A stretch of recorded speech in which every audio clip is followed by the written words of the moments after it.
Hi friends, నేను మీ జ్యోతిని. Welcome to Varun's way channel. ఈరోజు ఎలాంటి సాసులు లేకుండా రెస్టారెంట్ స్టైల్లో వెజ్ నూడిల్స్ ఎలా ప్రిపేర్ చేసుకోవాలో చూద్దాం. ముందుగా తీసుకున్న నూడిల్స్ని ఉడకబెట్టుకోవాలి. కొంచెం ఉప్పు వేసి ఉడికిన తర్వాత మొత్తం నీళ్ళన్నీ వార్చేసి దానిలోనే ఒక స్పూన్ ఆయిల్ వేసుకుని ఉంచుకోవాలి. అలా ఆయిల్ వేసి ఉంచుకుంటే నూడిల్స్ ఒకదానికొకటి అతుక్కోకుండా ఉంటాయి. ఇప్పుడు స్టవ్ ఆన్ చేసుకుని ఒక ప్యాన్ పెట్టుకొని 3-4 స్పూన్స్ ఆయిల్ వేసుకుని ఇలా సన్నగా తరిగి పెట్టుకున్న ఉల్లిపాయ ముక్కలు, పచ్చిమిరపకాయల్ని దోరగా వేయించుకోవాలి.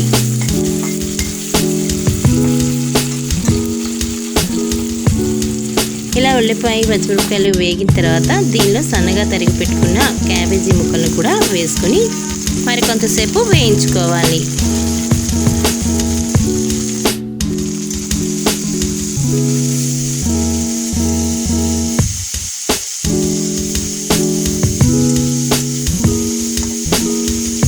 ఇందులో కొంచెం కరివేపాకు కూడా వేసుకొని వేయించుకోవాలి. ఇది ఇలా వేగిన తర్వాత ఆల్రెడీ సన్నగా పొడుగ్గా కట్ చేసుకున్న టమాటో ముక్కలు కూడా వేసుకొని బాగా వేయించుకోవాలి.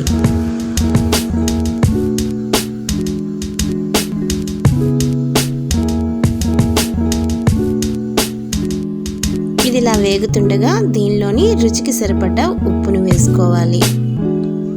దీంతో పాటు ఆల్రెడీ తరిగి పెట్టుకున్న కొంచెం కొత్తిమీర కూడా వేసుకుందాం. దీనివల్ల మంచి సువాసన వస్తుంది.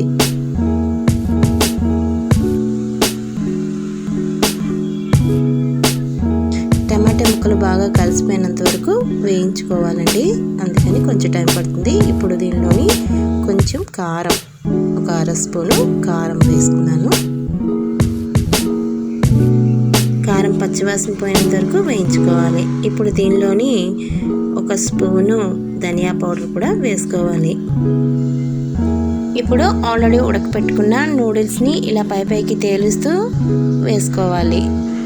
ఒకేసారి వేసేసుకుంటే మనం కలపడానికి చాలా ఇబ్బంది అవుతుందండి, అందుకని ఇలా పైకి తేలుస్తూ వేసుకోవాలి. ఇలా నూడిల్స్ అన్ని వేసేసుకున్న తర్వాత ఇక్కడ నేను చూపిస్తున్నాను చూడండి, నూడిల్స్ మసాలా అని మనకి మార్కెట్లో దొరుకుతుంది. అదొక ప్యాకెట్ని వేసుకోవాలి. ఇది ఒకటి వేసుకుంటే చాలండి, మనకు నూడిల్స్ రెస్టారెంట్ స్టైల్లో వచ్చేస్తాయి. ఆ మసాలా అంతా వేసేసుకున్న తర్వాత ఈ విధంగా మొత్తం అంతా కలిసేటట్టు కలుపుకోవాలి.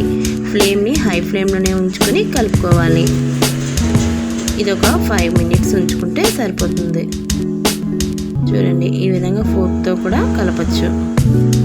పైకి తీస్తూ మొత్తం అంతా కలిసేటట్టుగా కలుపుకోవాలి. సరే ఫ్రెండ్స్, మన టేస్టీ వెజ్ నూడిల్స్ రెడీ అయిపోయాయి.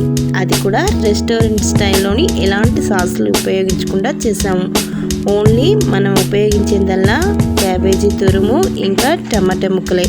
ఈ టమాటా ముక్కలతోటే మనకి సాసులు వేసినంత టేస్ట్ ఇంకా మసాలా పౌడర్తో వస్తుందండి.